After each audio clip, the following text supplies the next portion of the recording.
Okie dokie.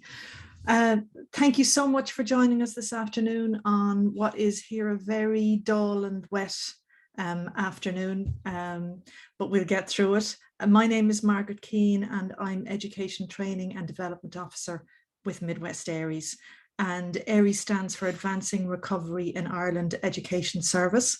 And the Midwest bit is easy. That's where we actually operate. So they're in the region of Ireland, if you're from outside, and that is Limerick, Clare and North Tipperary. So we co-produce and co-deliver a range of educational programs to help people in the community and people actually in the acute psychiatric units here in the Midwest, to help with their own personal mental health recovery. With that in mind, I just want to go through a few housekeeping bits and pieces. If you can just bear with me just to see how today is going to go. And I'm just going to stop the share now. Okay, now I can see. So today is going to be recorded, as you can tell, and it'll be available later on YouTube, on our YouTube channel.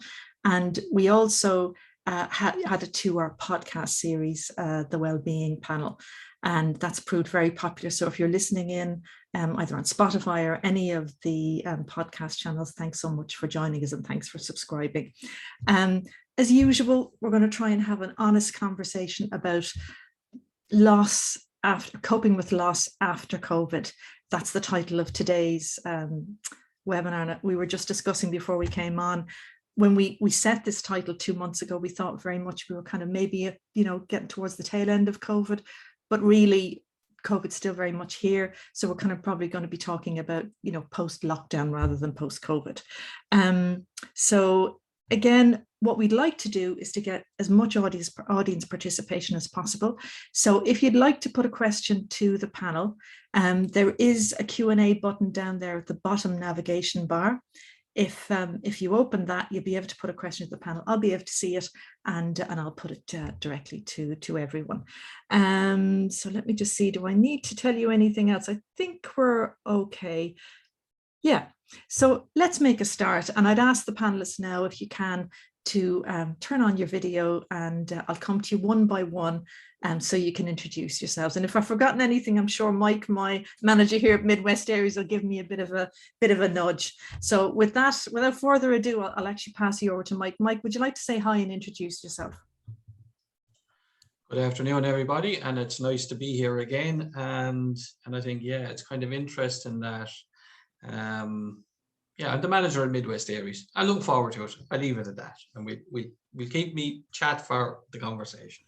Good stuff, Mike. That's great. And Claire, lovely to have you yet again. It's brilliant, and I just wanted to say that I forgot that earlier on. Big thank you to Mental Health Ireland, who really do support us in these endeavours, and yourself in particular. So lovely to have you here today. Do you want to say hi? Yeah, hello everybody. It's lovely to be back with you again, and I'm looking forward to today's chat. As Margaret said, I'm the Development Officer for Mental Health Ireland for the Midwest area for Limerick, Clare and North Tipperary, and I really enjoyed these chats as well, so I'm looking forward to today. Great stuff. Thanks, Claire, and great to have you here as well. Eileen, just because you're next on my screen, if you want to say hello to everyone and just tell them a little bit what you do at Midwest ARIES. Thanks. Thanks a million, Margaret. So my name is Eileen Hanley and I'm a recovery education facilitator with Midwest ARIES, and I'm really looking forward to this webinar today. It can be a heavy topic, but I suppose we're looking at all kinds of losses, so I'm really looking forward to having a chat with everybody. Thanks, Margaret. Great stuff, Eileen. Me too. I'm looking forward to the chat as well. Mags, by no means least. You might be last, by no means least. Do you want to say hello? Thanks, Margaret. Yeah, I'm also a recovery education facilitator with Midwest ARIES, and I was reflecting in the last few days over what the conversation would be like. So looking forward to this. Yeah, thanks, Margaret. Great stuff. And I suppose one of the reasons why we chose this subject was that it has come up as a request in our workshops, in our evaluation piece. Loss, whatever that looks like, whether it's loss of a loved one, whether it's, loss of a career, loss of a relationship, even just loss of self-confidence returning to the office. All of those have come up in our workshops over the last few months. So it's something that we definitely did want to address. So as I said, really we're led by the audience. These are honest conversations led by the audience. So we do want to hear from you, whether it's a question or you can even put a piece of reflection in the Q&A. We do want to hear from you. So I'll make a start, and I'm going to start with an easy question. We'll ease ourselves into this really tricky topic. We are in a transitional period at the minute. That's what it seems like to me anyway. So, you know, we've had the lockdowns, we're coming out, you know, blinkering in the light of real life. What does it look like for you at the minute? How does it feel, you know, before we get into the last bit, how does it feel, that transition at the minute? And sure, I'll come to you, Claire, first. Like, how are you managing? How many challenges that you're facing, or what does it look like for you coming out of that lockdown? Well, I suppose coming out of the lockdown is there hasn't been too many changes because I'm still working from home, and you know, I don't have a massive social life anyway. So opening or closing or opening of nightclubs doesn't really affect me. But you know, we were talking earlier, and I was saying, you know, I still feel like I'm a bit down in the trenches because, you know, when you're keeping an eye on numbers and you're hearing about this, you're hearing about that, you know, and it seemed like there was light at the end of the tunnel, and now maybe I'm a bit uncertain about that. So that's sort of where my head is at the moment. So like, I'm lucky that I am still working and I can keep busy. So, you know, I don't have too much time to dwell on it, and I have other things that I do as well. But you know, it is just that what I'm feeling at the moment is a bit unsettled, I suppose, because we're neither here nor there again.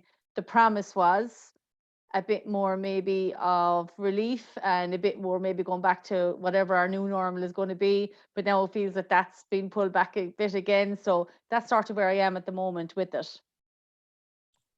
Definitely, Claire. I mean, I hear you there in terms of the unsettling or being still in the trenches when, you know, definitely, as I said, when we set this topic a couple of months ago, we thought we might be a little bit further ahead.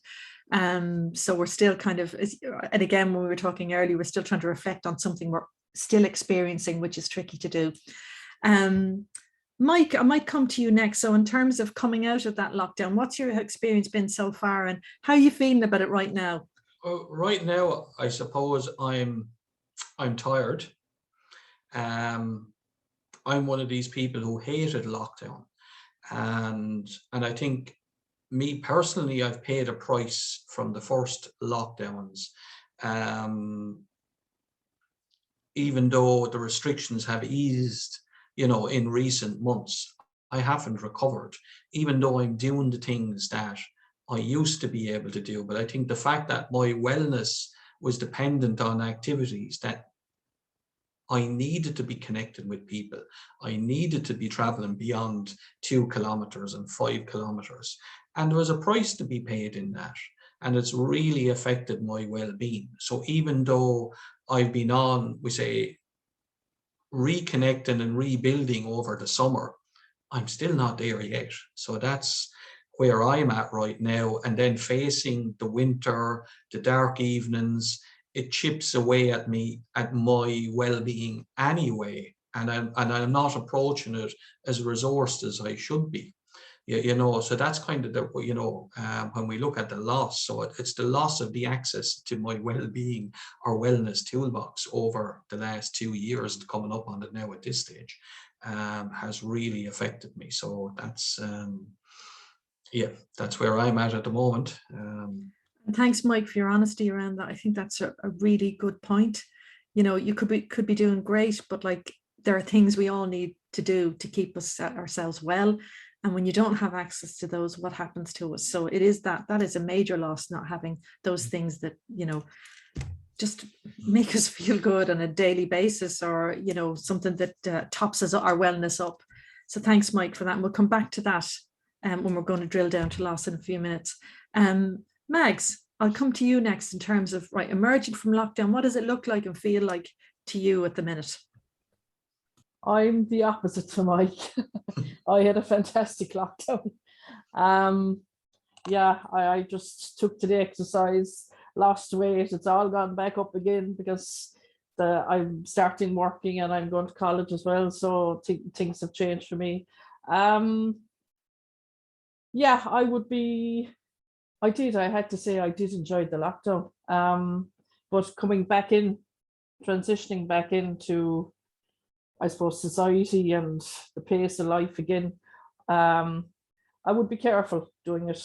You know, I suppose Christmas, I'm just thinking you won't get me in the supermarket and I've packed, you know, all these different things, or I don't think I'll be going to the city shopping, or it's just little bits and pieces.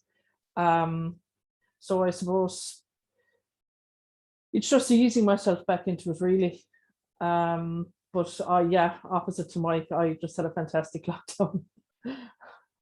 I'm probably I'm probably more Mags than Mike when it comes to the lockdown myself. I have to, or maybe somewhere in the middle, but there was parts of it I really enjoyed: the quiet, the peace, the reconnecting with nature. But that was early on in the lockdown. I think as it went on, it just, you know, there was huge losses in terms of personal connection, I think. But again, what I'm hearing is in that kind of anxiety with heading back into, I suppose, society, you know, what does it look like, you know, and you know, with COVID still being very much around, like it is a concern, definitely, Mags. And so Eileen, just in terms of yourself then, that emergence from lockdown back into life, but with still kind of restrictions going on or an awareness of COVID, what does it look like for you and feel like? I was joking, Margaret, with a friend of mine, and I said, I'm still living like I'm in lockdown. I think there was just a big sense to me. I'm definitely more on Mags's bus and yourself, Margaret, than Mike's. I found, now don't get me wrong, we were very lucky enough to actually to move, and we were living in the city, and we moved to the country before the lockdowns, and I have to say, I just felt so grateful, number one, that I could be in the country, because thankfully, you know, I had enough space outside to get out and about. But it made me realize in these transitions, I was always someone that I had to have everything planned. I had to be, you know, there was something, I had to meet someone on a Saturday, I was doing something Sunday, and I felt I got a lot of, I suppose, my own self-worth, if I'm honest, from doing those bits, you know, and having the next thing. I was never very present, I realized, during the lockdowns, and even coming back out, I could kind of find myself starting to plan and go, I'll meet this one, I'll do that. And I could start feeling that anxiety again. And I'm not sure if it was even, to be honest, COVID related, if I'm totally honest as well. It was more myself going, God, I always thought I was an extrovert. But actually, I've kind of realized I'm quite introverted, and kind of started to enjoy, you know, just having nothing to do. So then you thought, okay, I can actually read a book here for 4 hours, because I don't have to be anywhere or go anyone. And I always had, like, suffered from anxiety for so long, and that, you know, different challenges in life, but it was just given that time back. So I suppose the transitions have actually made me more anxious, if I'm honest, Margaret. And I suppose, I'm sure we know from the workshops, you know, people are feeling that too. So I think I'm definitely on the fence with that transitioning, and I think it's going to be, I'm trying to keep onto those bits of lockdowns that I enjoyed and not get sucked back into different things. That's what I'm hoping to do. And that's great, Eileen, because, and again, I'm probably more on your spectrum in terms of that, you know, act like an extrovert, but probably am an introvert. Do you know what I mean? So it's, yeah, it's nice to be sitting down and reading a book for 4 hours now. That would be good. Well, listen, I hope you all found that was an easy start in. So, and what, you know, again, what's been great is there was a sense of loss there, but also a sense of there was a bit of perspective maybe gained in lockdown at some point or another. And maybe that's probably where the kind of confusion lies, because we don't know, maybe we're not ready to fully go back into the way it was before. Maybe we do need to make changes in our own lives. And again, from a personal perspective, I'm talking about now, not generally. So with all that in mind, now let's kind of have a bit of a deeper dive. And again, I'll just remind the participants of the audience or the attendees, please put in reflections or questions into the Q&A, anything that just pops into your mind as we talk. This is a very open discussion here, so we'd love to have you involved. So not just with COVID, I mean, all of us, we've all dealt with loss in our lives, whatever that looks like. And, you know, it can be, you know, loss of connection. It can be even just loss of confidence, you know, or it could be loss of a job, a livelihood, and it could be bereavement as well, which is, you know, a major, major loss in your life. So obviously, if you want to share with us a loss in your life, that's great, that really had an impact on you. But what I wanted to try and do is let's try and drill down to what helps in those situations rather than the pain of it, because we know loss is painful. We know, and particularly if you've lost a loved one, and anybody over the last 18 months losing a loved one has been really tricky. Mike, I might come to you first on that one in terms of what's, if you want to mention a loss for you, whatever that looked like for you, and how you coped with it, what worked. Yeah, and I suppose I'm not unique in this again, because again, even when we're checking in beforehand, like we've lost loved ones, and lots of people in the community have been in the same boat, and the restrictions from that were in place to keep us all safe during COVID. You know, and I lost an aunt. I have one aunt that's left alive, and she's in her 90s now, and you know, so even I suppose the first impact of that was her mental, I suppose, cognition is drifting. And because even with the first lockdown, I couldn't make those connections, you know, and to see that happening with the gaps, you know, getting wider from the visits. And for me, that was, I suppose, sad to be in that realization. And I had another aunt, and again, so this was when I had two aunts left alive, and she died during COVID. And to be not in a position to go to a funeral, because I think whether it's loss of job, loss of relationship, loss of a loved one, there's a grieving process, you know, and we need to go through that. And sometimes in that, we need to go through that, we need to be with people and to connect with people. And how many of us have gone to even a funeral of a loved one, and we think, I'm fine, I'm coping, I'm great, I'll rock up, I'll perform. And the minute you clap eyes on somebody, you just blab. You know, it opens the door for that normal grieving and that emotional response in that. And there's tremendous healing in that. So, and I know you're talking about what helps, but I think, when sometimes we need to name the loss too, of what we've lost and not having access to that. And I suppose, to use a phrase for Claire, it hasn't landed with me yet, because it just hasn't landed, because I couldn't be in that position. And I suppose what helps, and I suppose I'm not here to process my own grief, but in that, sometimes I suppose what helps with people, I suppose, is to talk about it, you know, to become aware of it, look at the impact of it, and maybe there's a bit of preparation for what's coming next when it does land. Because I think we've been kind of in hitting the pause button, we've hit a pause as well on how we cope and function and, you know, get through life. And it's not just the restrictions. And so I don't know how I'm going to prepare for it, but at least to be aware of it is kind of halfway there. You know, so we can go through, you know, there's like, you know, there's different theories on grief, and we can go through depression and anger and acceptance. And like, but I say, in that example of my aunt watching this funeral on Zoom, it was just weird.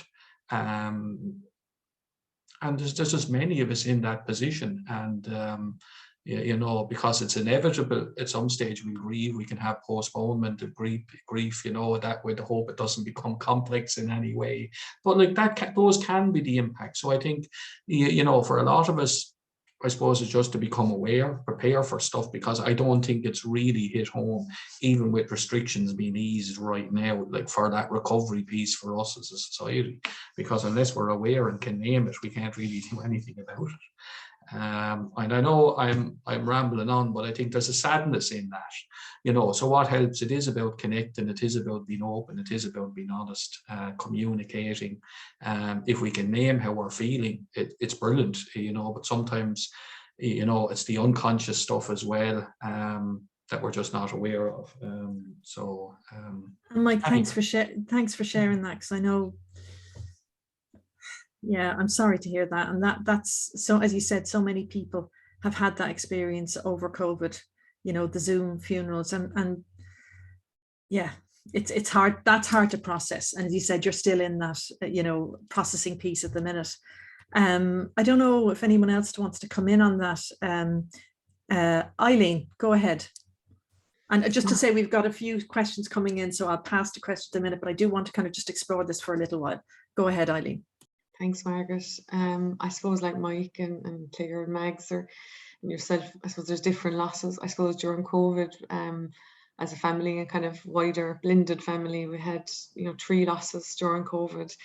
And I suppose they were all different because they were at different stages of the first Mike passed away at the, when it was very early days of COVID, when, people were afraid to actually nearly go to a funeral. And he was such an amazing, popular man. It would have been huge. But I suppose, and the other 2 losses were, again, were different stages.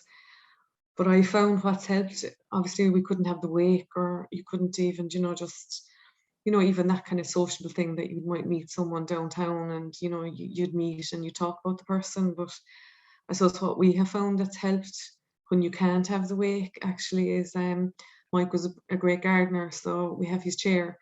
I've planted a little garden for him and brought his flowers from his garden and kind of planted them there, and just remember himself and Danny and Holly. And I think it's a different way of what helps. Hopefully one day we'll be able, to get together and sit around the kitchen table to Rob Maggs's, as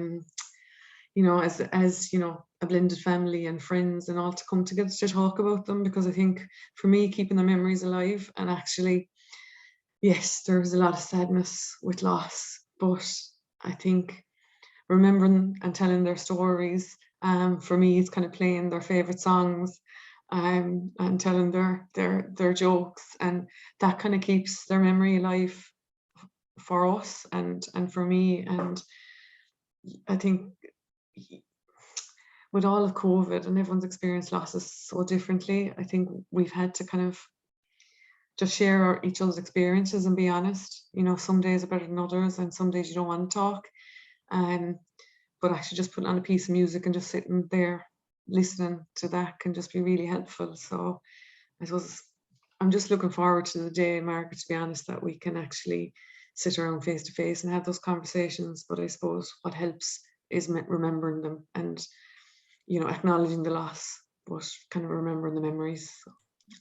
And actually, and you're so right. And kind of, you just brought up a memory for myself, because when my father-in-law passed away, we had just a small service and a cremation because we couldn't all be there. It wasn't during COVID, it was before other reasons. But a year later, we had just a lovely, we spread his ashes, and it was all about celebration rather than of him and his life. And, we shared song stories, on a Hinch Beach. it was just lovely, it was really nice. So there's ways that we can, if you haven't had the opportunity, revisit those and have those feelings. That it worked. All I can say is it worked for us as a family. It brought us closer together. So, and sorry to hear that, Eileen. I know that must have been so hard on you and your family. There's a couple of just reflections and questions here that's linked to that, and I'd like to take those first, if that's okay. So my mum and dad died of COVID 4 days apart. We had to leave non-attended cremations for them due to rules at the time. I live alone, and during lockdown I was coping with my grief literally alone and didn't see my sister for about 10 weeks after her parents died. Looking back, I don't know how I got through it, but I have learned that I am stronger than I ever imagined I could be. And I think that's it, because of all the people who had such just like bottom of your world falling out, loss, and have coped and have gotten on with it. Like, it's amazing what the human spirit can endure. Doesn't make it easy, but it is amazing. And we wish you well, Anita, and I'm so sorry to hear of your loss. And if anybody wants to come in on that in a minute, I just want to follow that up with a question. Why do people leave us alone when we go through loss? So again, if anybody wants to come in on that and just like the bereavement side of things, I'd really appreciate it. Anyone?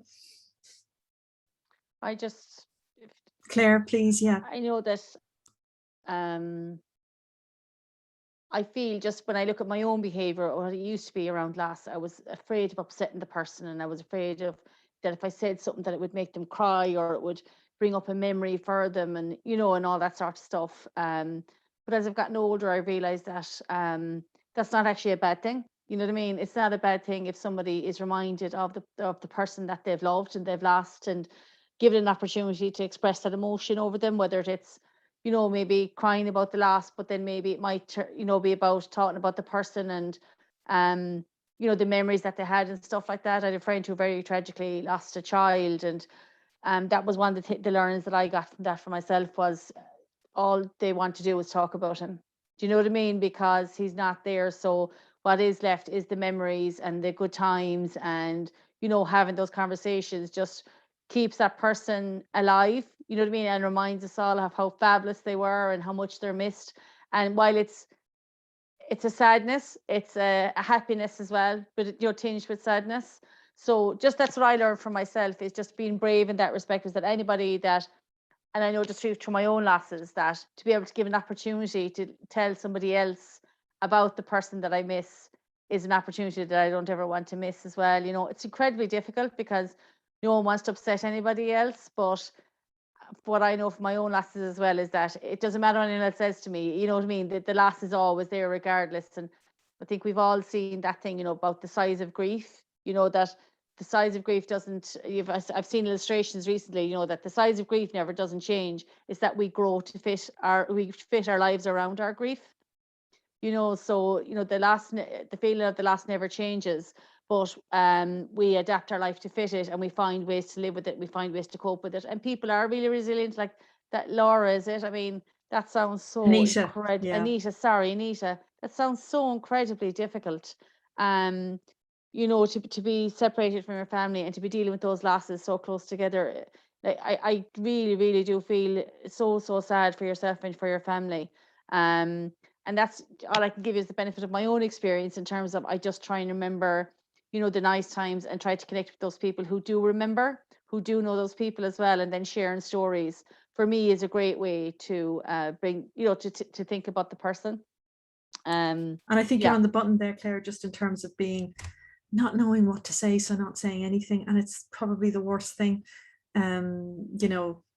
But it's a tricky one. But I would absolutely agree with you. I think you want to remember, you don't want to forget. And I think, you know, you might have your, whatever it is, your week off when you lose somebody, if you're in a work situation, for instance, and you're back, and then everybody just kind of like, oh, you know, and then it's forgotten about, you think, and you're left. So it's such a tricky one.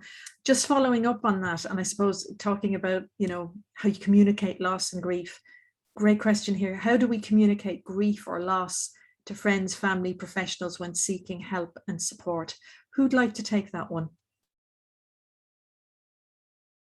So any advice in terms of, you know, if you're at work and maybe, you know, you're just struggling with your grief and your sense of loss. Mikey, do you want to come in on that one? Yeah, and again, I suppose there's something in it about just being honest and straight. You know, because like, and I think it's, you know, and I know Claire mentioned about the challenges for us, or maybe when we're in kind of what other people, what's the barriers, and maybe it's fear of upsetting and that sort of stuff. But I think the one thing I know, and particularly from being online, is it's a further disconnection. But nobody can read anybody's mind. Nobody can know what's going on in anybody's life. So unless somebody opens up, I would say in the main, when you do open up and you are honest, people respond appropriately. And then if they don't, well, then move on, find a person who will, you know, because generally people are willing and want to help. I think it's just human nature. There's a lot of kindness, decency, and compassion out there, and people get it. Yeah, you know, so when we're going through something, other people go through similar experiences, and maybe able to support each other in that and share the benefits of their wisdom in that too. And I don't think it matters when it comes to grief and loss, whether you're a professional or not. It's just that human contact, the human response. But speak, that's the thing, because like if you talk, people will listen. I think actually, Mike, that's it. And that sometimes takes bravery, because maybe you just don't have the words, but you know, so sometimes it just takes time to do that. But as you said, honesty, people will respond to that. And we do have, just to let you know, at the end of this, it'll be going out in the learning pack later on. We have a list of resources from the Irish Hospice Foundation. They've got some fantastic links on there, so it might help you with that journey. And for anyone there who's, you know, listening or who's attending today, who's lost somebody prior to COVID or during COVID, we're thinking of you. especially if you're in that firestorm of grief at the minute, whatever you're on, like it's a tough one. It really is. There's one here I do want to come to, and some brilliant questions. Please keep them coming in. And Mags, and I want to put this to you because I know people do dismiss this, but it is a really difficult thing for a lot of people, and that's the loss of a pet. So I know, Mags, you're big into your dogs, you love your pets. So, I think the loss of a pet, this is from Laura, I think the loss of a pet can be very upsetting, especially during COVID. Because sometimes people don't rate that loss, but it could be their only connection, it could be their only friend. Do you want to come in on that one, Mags? Yeah, I suppose that happened to me in 2019 with my own dog, and to be honest, I'm still not over it. But what I did do was, I suppose, I started volunteering with Limerick Animal Welfare, and that helped me process the whole lot that I was helping, I suppose, rescue dogs, and that I was doing a good deed, and I was doing something, I was giving back something. So I suppose that's one way I dealt with it, but it's still a bit raw for me, I must admit. Yeah. Yeah, I think loss of a pet, is just somebody, you've probably known from a very young animal right up. It just must be a wrench. We had a pet long ago who was run over a cat, and I'm never having another pet because it was just, I felt so bereft at the time. So yeah, and that's difficult sometimes to communicate to those people around you, but I love the way, again, what helped for you was to turn that into something else, and to honor your love of animals and your love for this particular pet. I just want to take a couple, just again, a reflection from Anita. I strongly advise people to have counselling, as I did, from Cruise Bereavement. It's a bereavement charity in the UK, apparently. And again, Irish Hospice Foundation, we have links there, so hopefully you'll be able to find a similar here in Ireland. It allowed me to talk freely and cry without trying to be considerate of how other people might feel if I did this with them. It was easier to unburden myself to a stranger in this way. And it's a bit like, Mike, finding the right person to talk to, isn't it? What you were saying there earlier. And I think there's another one there in terms of question around, how can you support someone who has lost someone in professional capacity? I mean, if you do need professional help, you need to kind of ask for it. You need to try and identify it. Does anybody want to come in on that or reflect on that? Yeah, and I think sometimes when we look at normal loss and grief, if it becomes prolonged, and we're not coping and we're not functioning, and it's affecting our daily lives, and then it does require that action. So we do need to seek professional help, because like grief is not a mental illness. It is a part of being human. But if we don't respond or we don't deal with it, it can lead to depression, and and it can affect our well-being. It can affect how we live and function. So there's something in that. And I like this one here again. There's an anonymous one there. How do we cope with the loss of a family member who may have their first mental health crisis or hospital admission? You read my mind, Mike. I was just about to come to that one. Yeah. Yeah, and very much when we look at death, we look at, I suppose, if we look at somebody who is younger, it's the unrealized potential. And so we have to grieve for all of those losses. So if you take somebody who is admitted, and I'm just like, for example, if it was somebody in their mid-20s, and if I was the parent, so it's all of the future losses. I might be aware of it being older, but that person may not be. So it's the potential for a healthy relationship, career, enjoying life. All their friends could be traveling the world and going on holidays, and here is my loved one in the hospital. So again, there's massive challenges and massive shifts in that as well. So not just for the person to deal with, but for the family member or the friend to deal with as well. So again, it's change and adapting to that change and figuring out what will that look like, because it's not the end of the world. It's just learning to live with it in a different way and finding the positives, but hugely challenging because it's all of that unrealized potential. Or that's all, you know, it's that fear around it. Or again, but if it's somebody who is older, you might say, God Almighty, we got through life this far, and now suddenly, you know, I've seen it in this role where they could have their first admission and they could be in their 70s. You know, so and again, there's the well, we may be grieving for their losses as well. So it's kind of a double whammy. Anyway. And Mike, just to come in there in terms of, again, anybody who is experiencing that and has questions, we do have a family recovery workshop that we run as part of the online community workshops. I don't think it's set for November, but again, just get in touch with me and we could get you booked in for that at some stage, because I think that's important that you as a family member get as much support as you can to try and, you know, support yourself. And yeah, that's a very tough one. There was one thing I just want to come through, because there's some great questions, but I just want to come to you, Claire, because you mentioned something earlier when we were talking about loss. And as I said, most people think about loss as bereavement, particularly when they're talking about loved ones, but you just had a nice, or just a different perspective on it. I thought it was just so worthwhile. Yeah. So do you want to just share that story with us, Yeah, please? of course. Yeah, it's a different type of loss. So my mum has dementia. So it is a gradual loss for me of the person, but physically she's still present, and as a person she's still present. You know, it's just that some of the memories and some of those building blocks of our relationship are lost to her.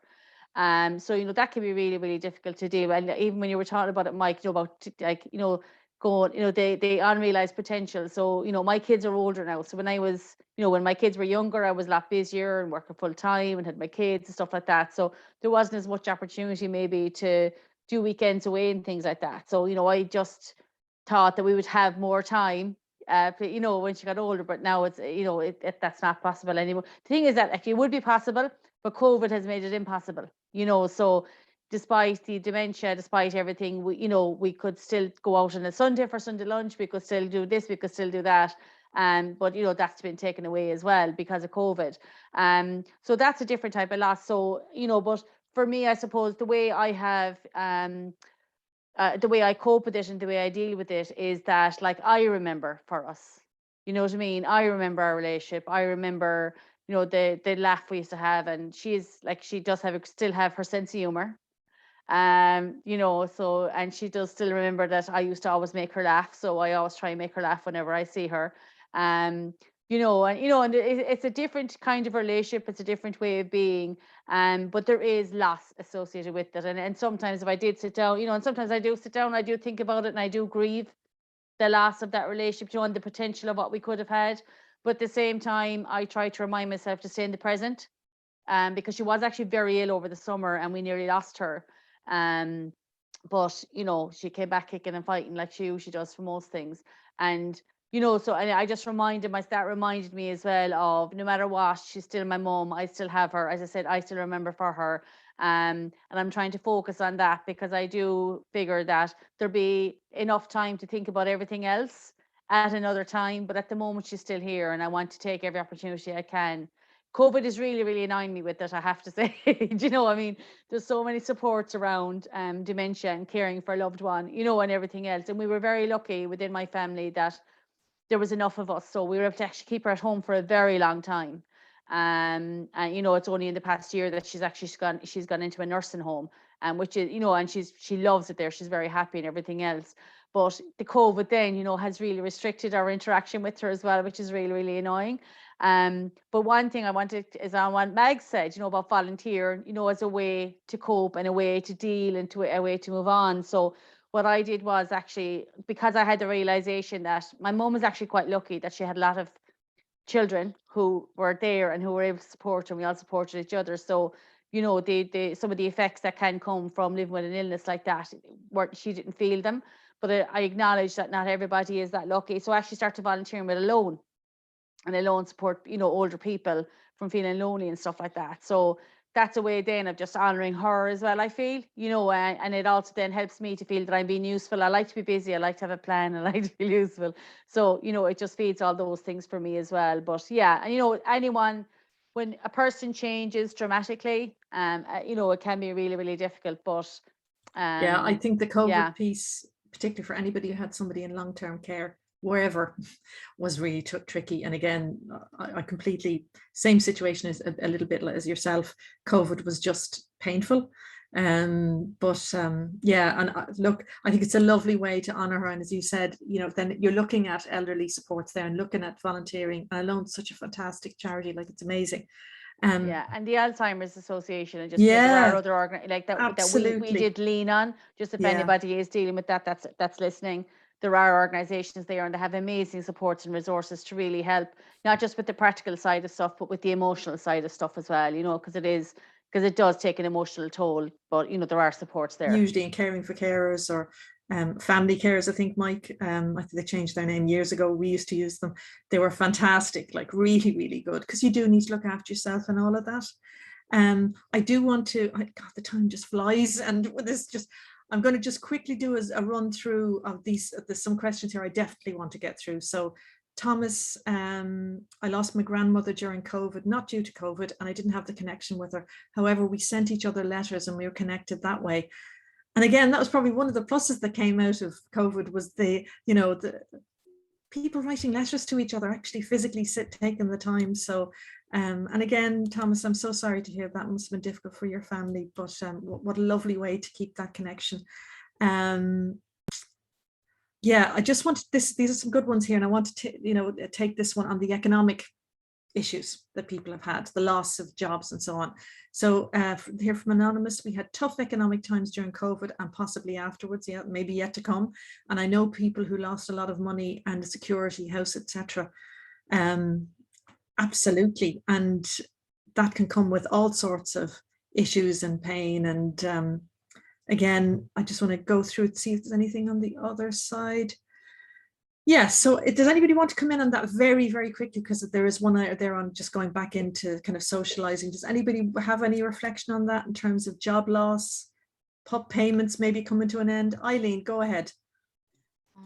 I suppose when I saw that question, Margaret, it just reminded me, I suppose, of the downturn, in 2008. And I suppose just, my own partner, was a block layer, everything changed. And I suppose just the person who wrote the question, that I think we're all faced with different crises at different times, but they do pass. And I know I'm someone who's glass half full, but I do think it offers you different opportunities. I would have said financially, we were very insecure, we were, one payment, all of that.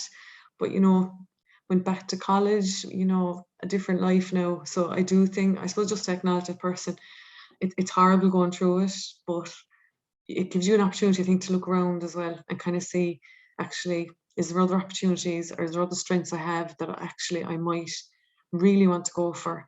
And I suppose if there is like financial trouble, there's MABs, there's different areas, don't struggle alone, and talk to people, because as Claire and Mike mentioned already, there's so many resources out there, so don't go through it alone, with what I'd say, and have a look around. And maybe just, I'm a big one for kind of writing things down and looking at, actually, well, maybe I lost this job, but maybe there's something else I'd prefer to do, and maybe I could get more training in that area, and kind of just look around. And I know Mags and Claire both mentioned the volunteering, but I'm very much, when I'm down a dark hole, I'm thinking, okay, how do I get back up to that light? And just have a look around and talk to people is what I'd say, Margaret.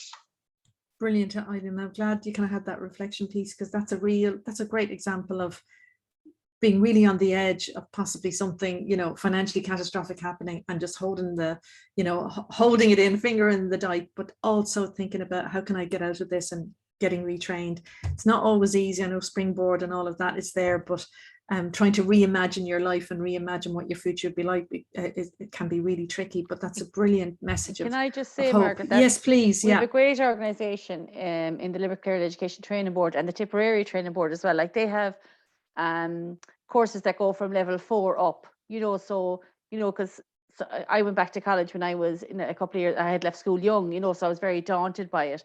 But there are supports there along that way as well to prepare a person, if they're thinking maybe they do want to retrain. And there's apprenticeships now and everything. There's apprenticeships in human resources, there's apprenticeships in finance, there's apprenticeships in, there's so many different opportunities now for anyone to upscale or to rescale and to find a way in. And then there's loads of supports around that as well. So just if anyone is thinking of doing that, again, like Eileen said, there's just so much stuff there that no one has to go through it alone, or even to figure out what their next step is alone. There is support there to do that. Brilliant, Claire, and thanks for sharing those signpostings. And if there's anything else you want to add to the learning pack, as we send out, we'll get more lists of that just to help you through. Again, just a piece of reflection here. I understand the loss of someone with dementia, as my dear dad had it too, and sometimes didn't realize I was his daughter, though he knew he loved me as a person. It could be very distressing at times, but I tried to live in the moment with him. And if he was having a bad day or happy day, then I went along with that and tried not to dwell on the sadness. And that's just lovely. The good thing about dementia is people live in the moment. They do. They certainly do. And that's something we can learn from. And actually, this ties in very nice segue into the next kind of question. And this is the last one before we go to, we're going to have, if everybody's happy to, a little small meditation practice. It's only 3 minutes on this very subject. But again, I'll just come to this first. How may loss be useful or benefit to us in the long run? And this speaks to yourself, Eileen, in terms of how you and your partner use that loss to kind of almost reimagine your life. I think it reminds us of our one life mortality and making the most of it. And I think that's, I don't know if anybody wants to come in on that, but I think that's true. Yeah, I suppose I'll come in there. And I suppose myself and Margaret would often joke that, like, chatting on the phone, like, and when we're in work, it's just kind of, the older you get, you're running out of road, and so again, you want to get it right and you want to make the most of it, and that ties in. So it's what can we learn in that, and it fits in with what Owen was saying there. I want to get out. I want to do stuff that I want to do. And I remember I went away for a weekend in a hotel about a month ago. And it was actually really scary. It felt so weird. It felt so wrong.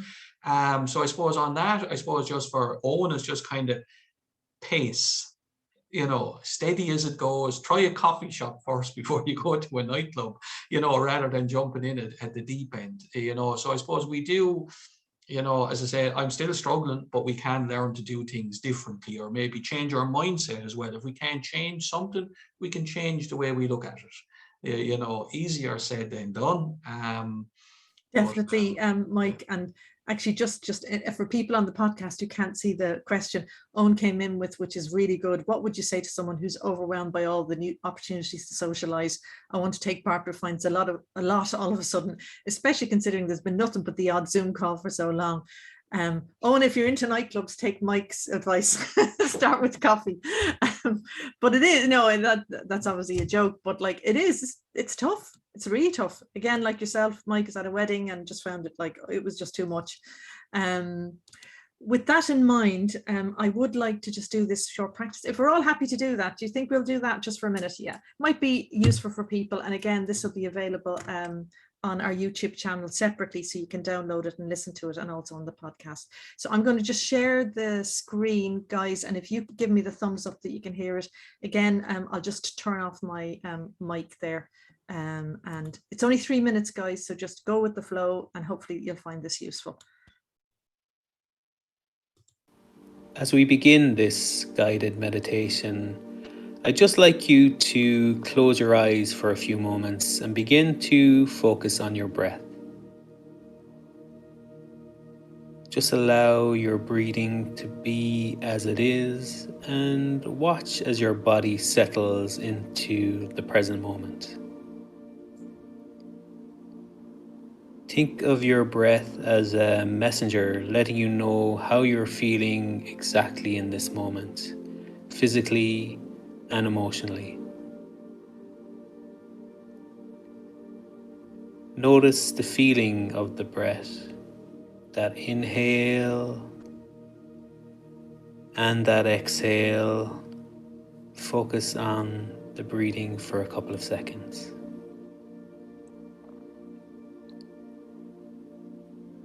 Now I'd like you to think of a loving presence. This could be a family member, a friend, one who is living or one who has passed away. It could be a teacher, a mentor, or someone who you really admire. For many, this could be a pet. Dogs and cats are often great teachers of unconditional love. Now, I'd just like you to think of anyone who brings you that feeling of love, safety, and peace, of being cared for, of being accepted. How would you feel in their presence? What would it be like to be embraced for the person you are right now? To feel seen and cared for. Once you feel a small bit of this feeling, just notice what it feels like. Is it warm? Is there a sense of light? Whatever comes up for you, just allow it to be there. Now I'd like you to place your hand on your heart and feel that sense of love and acceptance seeping into your body. You could also imagine that this being putting one or both arms around you, embracing you. Remember that this love is always available to us. There is always love there for us. Sometimes we just forget to look. Now bringing your awareness back into the room again, and slowly beginning to open your eyes again, bringing you back into the present moment again.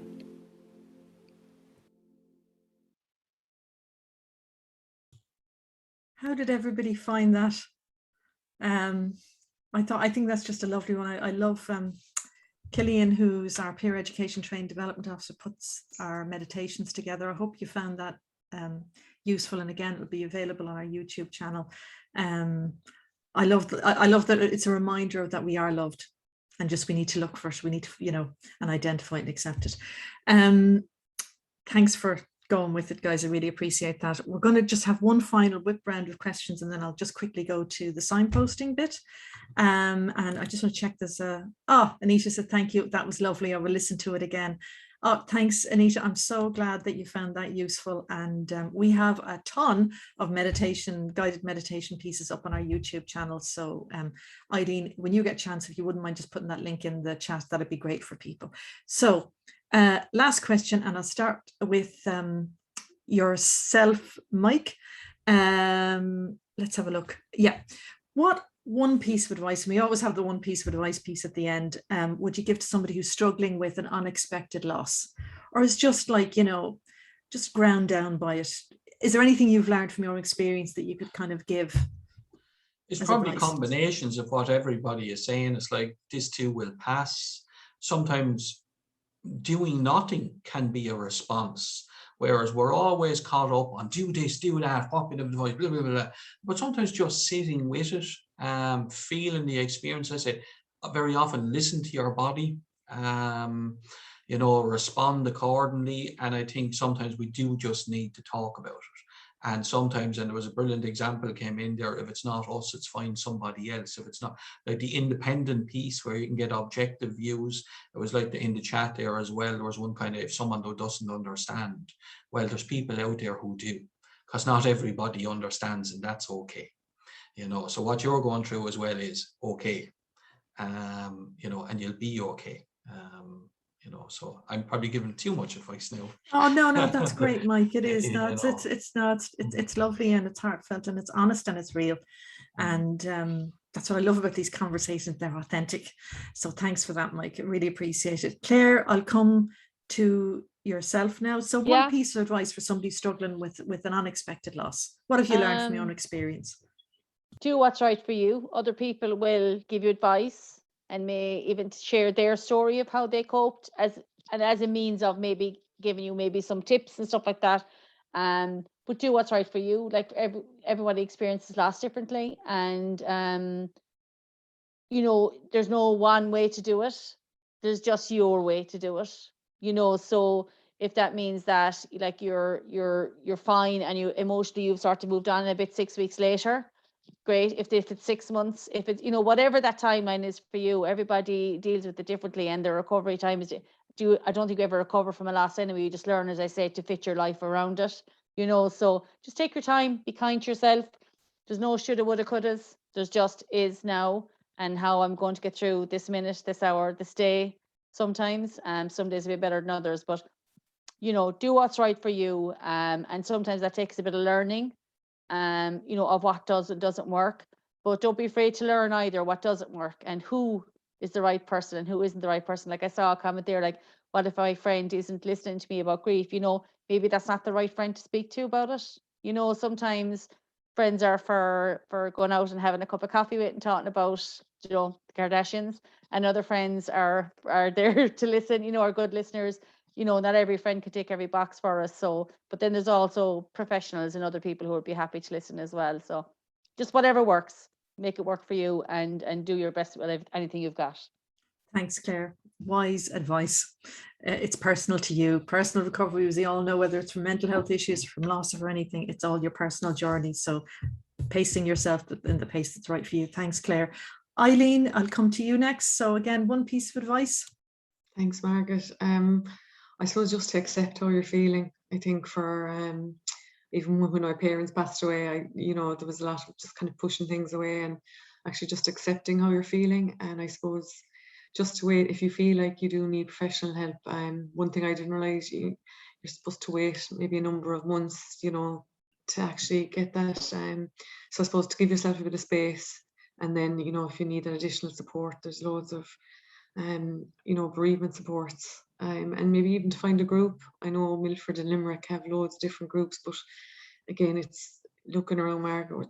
And I suppose the last thing is, I have written down, cry it out, sing it out, dance it out, you know, because sometimes it's okay to just be on your own and do what you need to do. So I think that's really important. So thanks, Margaret. Definitely, Eileen, and yeah, cry it out, rage it out sometimes when you need to. And as we, you know, I know we had that the last time we had another workshop, radical self-care. I think that's part of that as well. Approach it like that. Mags, last but definitely not least, in terms of the one piece of advice, what would you give to people dealing with loss? Yeah, I was just thinking back there, I suppose, when I lost my own parents, that I did the funeral, I did all of that, and I got through it. And there was no crying, there was no emotion, but it caught me 6 months later. So I think time, you have to give it, as Claire said, it's your own, it's unique to everybody. So to give it time, it mightn't happen. You mightn't be crying 2 or 3 days after a funeral or after a loss, but it'll catch up with you eventually. And to give it that time, but you have an awareness then that this is going to happen, me, and you know it will happen, and just to give it that time and accept it. And Mags, wise words to really end with. I just want to share just the basic signposting slides, and then we'll kind of finish up. But while I'm doing that, I just want to say thank you so much to just the panelists today for their honesty. And you know, this is a tough subject. We had this discussion before we even started, just to be honest about it, because you know you feel it, you have that weight of it. So I really do appreciate you sharing your stories and, you know, having an authentic discussion about this. You'll get this in, anybody who's registered will get this PowerPoint, and it just has some key links there in terms of resources, particularly around bereavement. And for anyone who wants to attend our online community workshops, we actually have a nice bunch dealing with anxiety. We're extending our self-care toolkit now. We've got 3 self-care workshops. We'll also be looking at depression and empowerment, and then the whole thing about understanding mental health services and navigating the mental health services. So we would love to have you there, and you can book online through Eventbrite, and the link is there. And you can also catch up with us on social media. We would love to have hit the subscribe button, whether it's YouTube or, and particularly with Anchor FM, where we run this podcast. Next month, we will be looking at something that Mike mentioned earlier on. It was a great segue into this, and that's the whole thing of seasonal change. And as we know, Mike, it really affects our mental health, just having less light, and positivity can be drained from us.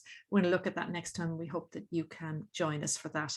And big thank you to Claire as well for joining us today. And that's Claire's details there. And again, they'll be with you when we send out.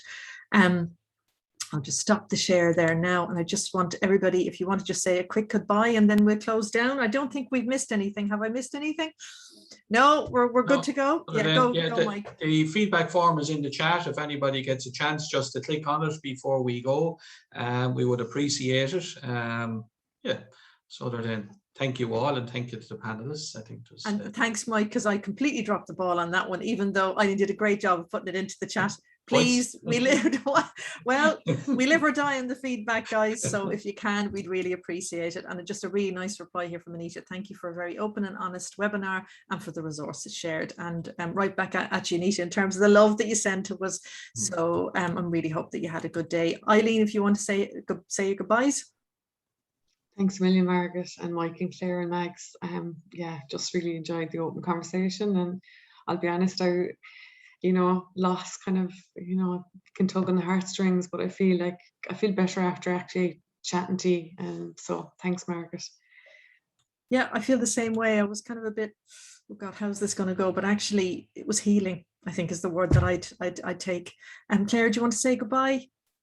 Yeah, thanks everybody. Thanks for the questions too, and for the attendees. They were so honest and, really sharing their bits of their stories with us as well. Thank you so much for that. And just mind how you go. Brilliant, Claire. Thanks so much. And Mags, do you want to say goodbye and then we'll just finish off? Yeah, just to thanks to the rest of the team here and to the attendees, and I suppose to do something nice for yourself this evening as well, because it's been a kind of a tough hour. So yeah, so just to enjoy the rest of the evening. Thanks. And brilliant, Mags, brilliant sentiment. Just say goodbye to everybody. We will be recording this, as I said. It'll be available on YouTube channel and on the podcast as well. If you want to share it with people that might benefit from hearing it, that would be great. And as Mag said, look after yourself, do something nice, and hope to see you online again soon. Take care. Bye-bye.